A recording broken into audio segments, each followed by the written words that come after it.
My parents both had degrees, and I just figured that you couldn't really go wrong with a business degree, which was as general as could be. And some of my friends were studying business, and it really was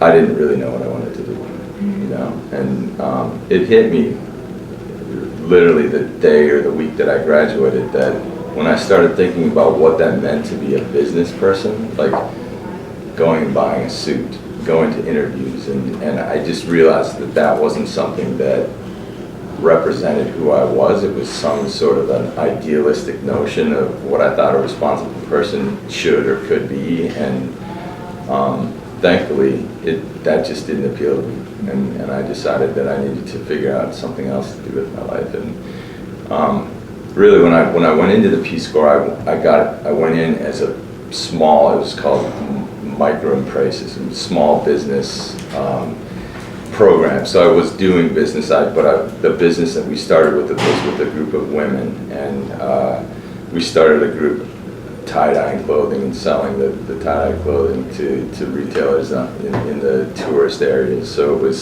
that was kind of a hybrid between business and the one art that I had done in my previous life. So yeah, that defined me more than any of my college education or you know. And so when I came out of the Peace Corps, I had a better sense of who I was, which kind of that unknowingly then started me on the different path, you know. So that path that you started to take, did you realize, at what point did you realize that you had gotten the wrong degree, that you had done stuff that you didn't really enjoy? Yeah, I think I realized that immediately, and that's why I decided that I didn't want to go out and start interviewing for business jobs, you know. And that said, I do think that the degree has led me to where I am sort of indirectly, whereas Danielle's story is a very direct, focused line to what she wanted to do. My path was just less direct, you know. So the business degree, I think, has helped me along the way. I mean, what we do here is we market entertainment, you know. So, my business degree was specifically marketing. So, sort of circuitously, I have come back around to the marketing aspect of it, but it just took me, it was a long road to get here, you know. Yeah. So the business that you're in right now and the business that you were going to go into straight out of college after getting your business degree, what is the difference? What's that like to feel like you're doing something that you enjoy? Yeah, I think the biggest difference is that there's art involved in what we do. I mean, entertainment design, what we do, making movie posters, trailers, you know, gaming, all of that is, we are marketing products, but we're creating the art that helps sell those products, as opposed to just going out and selling a widget, or going out and working at Target, figuring out what to do with a team of 20 people. You know, you're actually selling something that you've created. I mean, what we're selling is not what we created.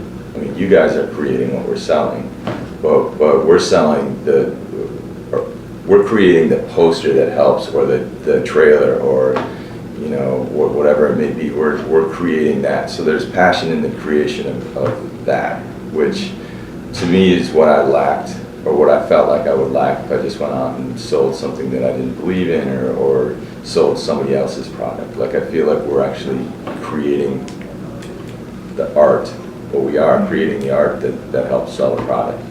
And you said that you had, when you were in New York, you said that you had kind of like a mentor?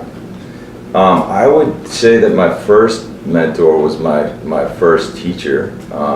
Looking back on it now, he wasn't a real high-level genius, but at that point in my career, he, you know, just taking those classes with him, I really looked up to him, and I was older, 10 years older than most of the kids that I was in the classes with, so I took it more seriously, and like Danielle said, I was a sponge. You know, my first true mentor though was the P.R. Brown, and he currently directs music videos, and he's just a genius. And he hired me at my first job. He was probably my first true creative mentor. Mm-hmm. Yeah. All right, so to wrap this up. I think direct advice for you. Mm-hmm. Direct advice, like if you were to give advice to people going into a field that they might not be sure of, or advice to teenagers that will be going into college, what would that advice be? Yeah, I would just say definitely follow your heart.